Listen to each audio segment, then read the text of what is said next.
평신도의 눈으로 보는 순교자 이야기.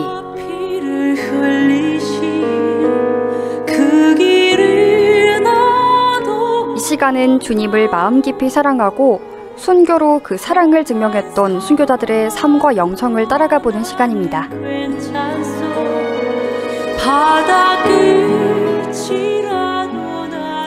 네, 비아동 본당 조명순 자매님과 함께합니다. 자매님 어서 오세요. 안녕하세요. 평화를 빕니다. 비아동 본당 조명순 글라라입니다. 반갑습니다. 네, 한 주간 좀 어떻게 지내셨나요? 한 주간 빠르긴 했죠.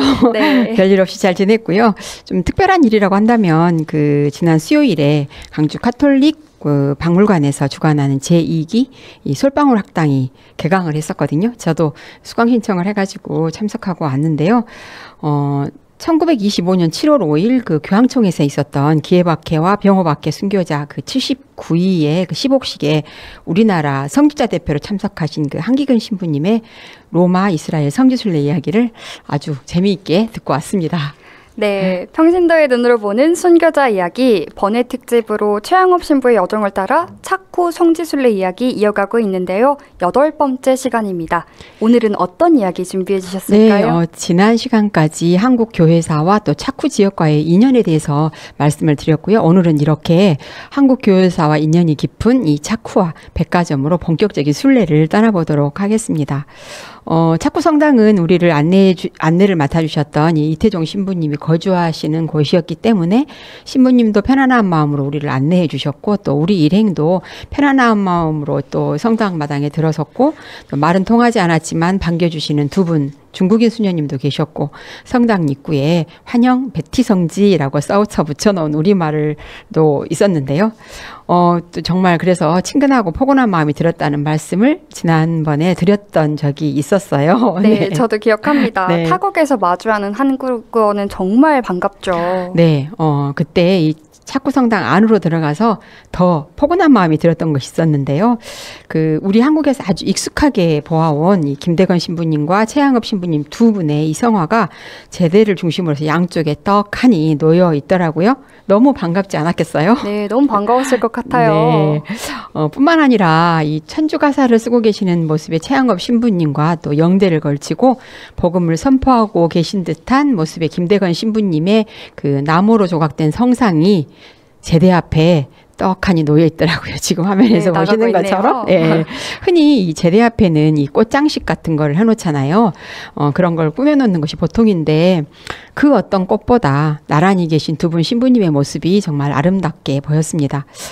이처럼 김대건 신부님과 최양업 신부님과의 인연뿐만 아니라 이 한국 교회사와도 연관이 깊은 이 차쿠에 한국인 신부님이 거주하고 계시다는 것이 너무나 다행스럽다는 생각이 들었었는데요.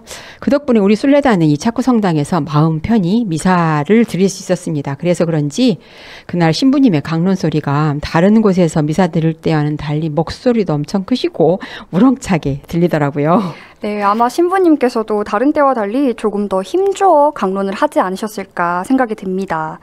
그래도 우리나라에서 드리는 미사와는 분위기가 조금 달랐을 법도 한데요. 네, 그렇습니다. 그곳에서 거주하시는 신부님이 주례를 하는 미사였지만 한국에서처럼 아주 자유롭게 미사를 드릴 수 있었던 것은 아니었어요. 열심히 이렇게 강론을 하시던 중에 곁눈으로 살짝 바깥을 내다보신 신부님은 지금 밖에 공안에서 사람이 왔다고 하시는 거예요. 네. 우리 순례단이 30명이 넘었으니까 이 30명이 넘은 순례단이 한꺼번에 움직이는 것을 공안에서 알고 주시하고 있었던 것 같았습니다. 네, 자유와 민주주의에 뿌리를 두는 대한민국에서 우리가 얼마나 마음 편히 신앙생활을 이어나가고 있는지 다시 한번 생각하게 됩니다. 네, 그렇죠. 우리 순례단은 또다시 긴장을 할 수밖에 없었는데요.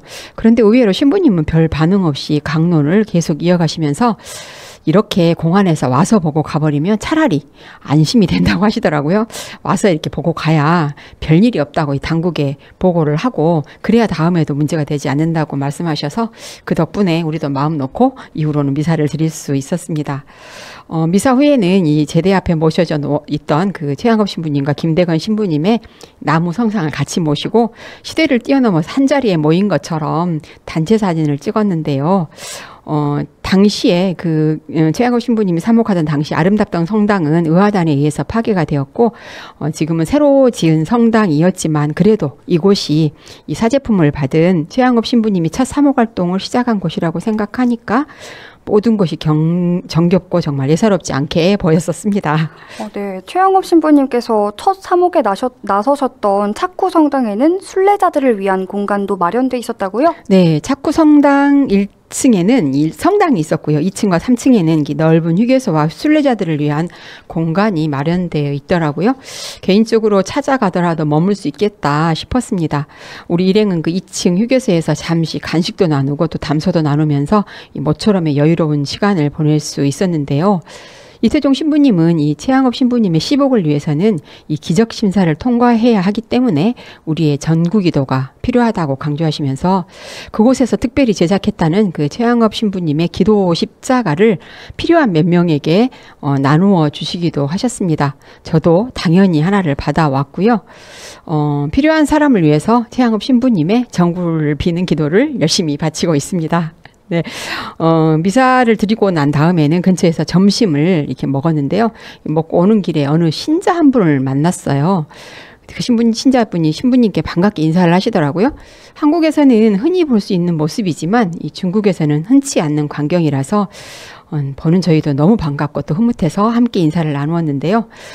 비록 말은 통하지 않았지만 마음만은 충분히 통했던 것으로 생각했습니다. 네, 중국뿐 아니라 어느 나라를 가도 말이 통하지 않아도 같은 그리스도인을 만나면 참 확실히 통하는 게 있기 마련이죠.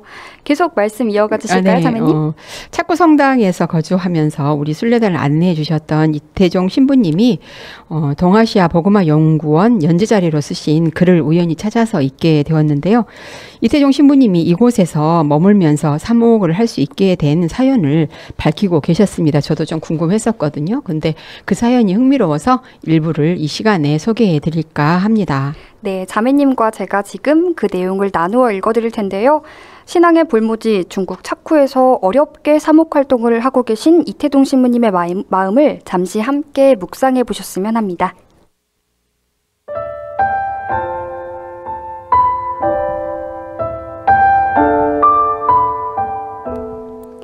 한반도의 연장 해안선처럼 뻗어나간 중국 요동반도의 동남쪽에 위치한 차쿠는 현재 필자의 집이요, 일터요, 성전이다. 비록 중국의 정치 특수성상 전래 공동체를 형성할 순 없지만 사제가 꼭 미사 집전을 통해서만 신자를 만나라는 법은 없다.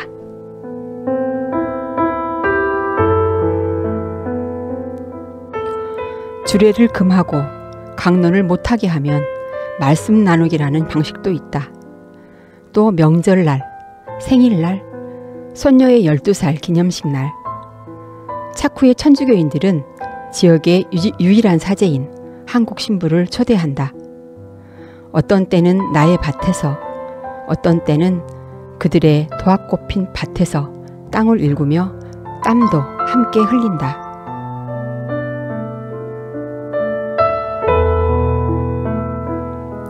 이러한 차쿠의 역사에 필자의 개인사도 덧붙이고 싶다. 2006년 1월 1일 차쿠가 다름 아닌 백가점이었음을 확인한 후 정확히 딱 10년 만인 2016년 1월 1일 차쿠에 4층짜리 교육관을 지어 입주했다.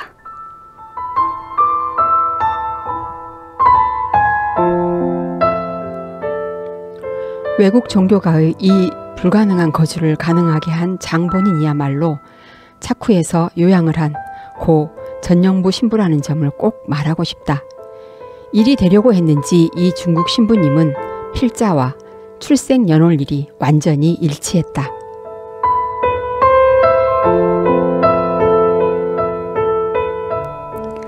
이런 천생연분을 중국인들은 아직도 못 믿고 있는 바다.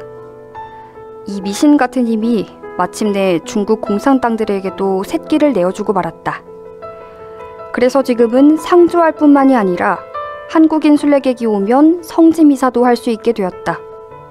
또 오지에서 외국인 혼자 고생한다고 중국 수녀님들까지 파견해 주었다.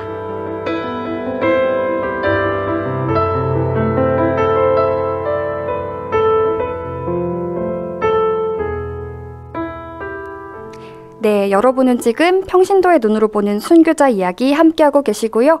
오늘은 최양업 신부님의 첫 선교 사목지인 중국의 차쿠 이야기를 함께 나눠보고 있습니다. 자매님 계속 이어가 주시죠. 네, 차쿠 성당에서 미사를 드린 우리 일행은 개울 건너 백화점 교우천, 당시의 공소토로 추정되는 곳으로 자리를 옮겼습니다. 당시의 공소 건물은 흔적도 없이 사라졌지만 그 백화점 공소에서 김대건 신부님이 4통의 편지를 쓰십니다. 전 시간에 말씀드린 것처럼 차쿠와 백화점은 동일 지역인 셈인데요. 김대건 신부님이 편지를 쓸 당시는 백화점 공소였다가 최양업 신부님이 첫 사목을 하실 때는 차쿠 본당으로 승격된 것으로 이해하시면 쉬울 것 같습니다. 네, 그럼 당시 백화점 공소터에 도착해서 어떤 묵상을 하셨을까요? 우리 일행은 당시 백화점 공소토로 추정되는 곳, 북쪽으로는 용화산이, 남쪽으로는 괴간산이 바라다 보이는 허허로운 곳에 섰습니다. 그 허허로운 곳에 서서 신부님께서 꼼꼼히 준비해 주신 그날의 이야기를 또 듣고 또 기도를 다 함께 바쳤는데요. 우리가 기억해야 할 소중한 장소들이 잊혀져 버릴 것 같다는 안타까운 마음이 좀 들었습니다. 그런 의미에서 김대건 신부님이 이곳 백화점에서 쓰셨다는 편지를 하나 가져와 봤습니다. 김대건 신부님께서 어떤 상황에서 쓰신 편지일까요? 네, 1843년 12월 변문에서 만난 연락원 김프란치스코로부터 1839년 조선에서 일어난 기해박해 소식을 듣게 됩니다. 이 4년이 지난 소식이었는데요. 선교사 3분 모두가 순교했고 또 자신의 부친 그리고 최양업의 부모님들을 비롯해서 수많은 신자들이 순교했다는 소식을 듣게 되는데요. 이 소식을 들은 김대건은 조선으로 입국하기 위해서 온갖 위험을 무릅쓴 채 단신으로 의주까지 들어갑니다. 그 과정에서 수없이 위험한 상황을 겪은 김대건은 어쩔 수 없이 입국을 포기하고 다시 백화점으로 돌아와서 이 스승인 느그레지와 신부님과 리브아 신부님께 각각 편지를 쓰는데요. 이 편지가 김대건 신부가 남긴 편지 중에서 6번째와 7번째 편지로 같은 내용을 담고 있습니다. 기해박해 소식을 전하는 한편으로 이렇게 목자 없이 남겨진 조선의 신자들에 대해서 안타깝고 절절한 마음을 이렇게 전하고 있습니다.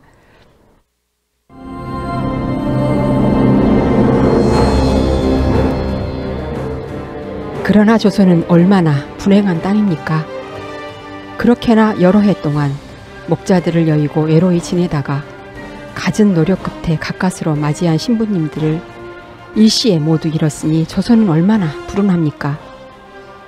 적어도 한 분만이라도 남겨두었더라면 좋았을 것을 모두 다 삼켜버렸으니 조선은 참으로 안타깝고 괘씸합니다. 요새는 박해가 멎어서 신자들은 조금씩 안정을 누리게 되었지만 신부님들이 안 계시어 마치 목자 없는 양떼처럼 탄식하며 방황하고 있답니다.